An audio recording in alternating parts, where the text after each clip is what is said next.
کئی لوگ صبر نہیں کر پاتے، جلد باز ہوتے ہیں آج کل کے شاگردوں کی طرح. تو ایک شاگرد بول پڑے، کہنے لگے حضور وہ تو بچہ ہے 100 دفعہ آئے گا. اب 100 دفعہ کھڑے ہوں گے. فرمایا تو 100 کی بات کرتا ہے، یہ 1000 دفعہ بھی آیا تو میں کھڑا ہوں گا. کہا حضور بچہ ہے آپ کیوں کھڑے ہو گئے؟ فرمانے لگے معمولی بچہ نہیں، میرے استاد کا پوتا ہے. تو جس نے مجھے اللہ رسول کا نام بتایا اس کا پوتا ہے تو میں کھڑا نہ ہوں.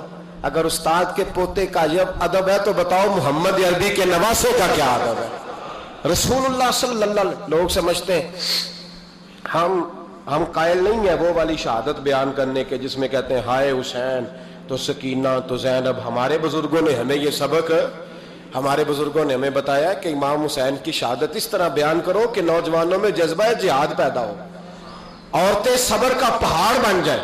اس طرح شہادت ہم وہ والی. لیکن ایک بات ضرور ذہن میں رکھیں، یہ جو لوگ کہتے ہیں نا بڑے مظلوم تھے پانی نہیں آ سکا، میرے سے حوالہ دیکھے جس نے دیکھنا ہے، میرے سے حوالہ دیکھے. میرے سے حضرت امام حسین میدان کربلا میں تھے تو تھوڑی سی جگہ کھود کے نا امام حسین نے تو خندق کھودی. خندق کھودنا عرب کا رواج تھا، مدینے میں بھی خندق کھودی گئی، اس کا نام ہی جنگ خندق. تو خندق کھود کے نا آگ جلائی جاتی تھی، یہ حفاظت کا ایک ذریعہ تھا تاکہ دشمن نہ آئے. تو امام حسین نے اپنے خیمے کے سامنے خندق کھود کے اس میں آگ جلائی تاکہ پردہ رہے، عورتوں کے پاس کوئی دشمن نہ آئے. تو ایک شخص سامنے کھڑا ہو کے کہنے لگا حسین تو نے دنیا میں ہی آگ جلا لی ہے. معاذ اللہ ثم معاذ اللہ. کہنے لگا آگے تو آگ ملے گی، یہاں جلا لی ہے. تو امام حسین کہنے لگے میں حکم دیتا ہوں آگ کو کہ تجھے ابھی پکڑ لے.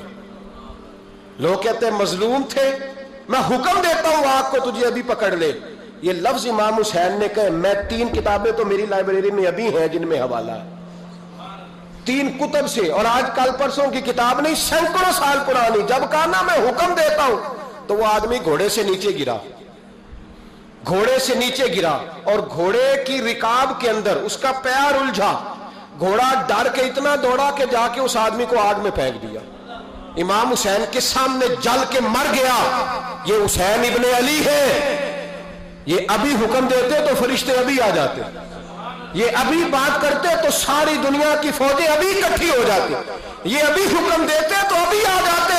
اور سنو، اگر جناب اسماعیل کے لیے دمبا آ سکتا ہے تو وہ تو حضرت ابراہیم کے بیٹے تھے، اور یہ تو مصطفیٰ کی اولاد ہے، ان کے لیے کیا کچھ نہیں ہو سکتا. لیکن امام حسین نے پسند کیا تھا کربلا کے جہاد کو، اس کو پسند کیا تھا مولا علی نے، وہ اپنی پسند پہ تھے. کوئی آدمی اس طرح نہ بیان کرے کہ بڑے مظلوم تھے تو بڑی مشکل میں تھے تو بڑا روتے تھے بڑے، اور کوئی شخص ایسی بات. یہاں تو تماشا لگ گیا ہے، تماشا لگ گیا ہے. ایک وہ ہے جو آج کل کہہ رہے ہیں بس جی وہ تو 2 شہزادوں کی جنگ تھی، انہیں بھی شرم نہیں آتی، اور ایک ممبروں پہ چڑھے ہوئے ہیں، چہرے پہ داڑھی کوئی نہیں، سر پہ ٹوپی کوئی نہیں، بازاری سا انداز ہے. کبھی دوڑ کے ادھر جاتے ہیں، کبھی بھاگتے ہیں، کبھی کہتے ہیں اونچا بولنا، پیروں پہ کھڑا ہونا. یہ لوگ بیان کریں گے امام حسین کی بات؟ یہ لوگ بیان کریں؟ بیبیوں کے مصائب پڑھ رہا ہوں، وہ اور بیبیاں ہوتی ہیں جو ہائے ہائے کرتی ہیں، واہ بیلا کرتی ہیں. یہ میرے نبی کا خاندان ہے، یہ میرے نبی کا خاندان ہے، نبی کا خاندان. میں حوالہ دکھاؤں گا، مجھ سے سنو حوالہ. حضرت سیدہ زینب نے سارے جنازے دیکھے، بھتیجوں کو، بھانجوں کو، سب کو شہید ہوتے دیکھا. عورتیں ڈرتی میت کو ہاتھ نہیں لگاتی، چیختی ہیں بیبیاں. لیکن حضرت جناب زینب نے پتہ کیا دیکھا تھا؟ وہ سننا ذرا.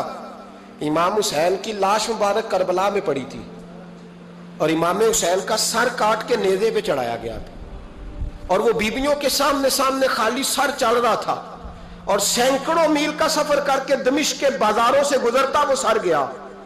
آج میں سر کی بات نہیں کرتا، سر کی. آپ مرد ہیں، جوان ہیں سارے، یہاں کسی کا کٹا ہوا ہاتھ پھینک دیا جائے نا، ہاتھ تو لوگ چیخے مار کے دوڑ جائیں گے. بلکہ ہاتھ تو دور رہا، کسی کی انگلی کاٹ کے یہاں پھینکی جائے تو لوگ چیخے مار کے مرد دوڑ جائیں گے. لیکن کٹا ہوا سر دیکھا، لاشیں دیکھے. یزید کا دربار آیا، بی بی صاحبہ کو نا ایسے عورتوں نے اپنے حالے میں لیا ہے. سیدہ زینب وہاں بیٹھ گئیں. تو جب بولا نا یزید دربار میں، کہنے لگا کہ دیکھو اللہ نے عزت والوں کو عزت دی، معاذ اللہ ثم معاذ اللہ. اور میرے مخالفین کا کیا حشر ہوا جب اس نے دیکھے نا، ایک آدمی مجبور ہے، مقہور ہے، اتنا لمبا سفر ہے، غربت ہے، پیاس ہے، بیماری ہے، کیا انداز ہے جب اس عالم میں یزید کے دربار میں اس نے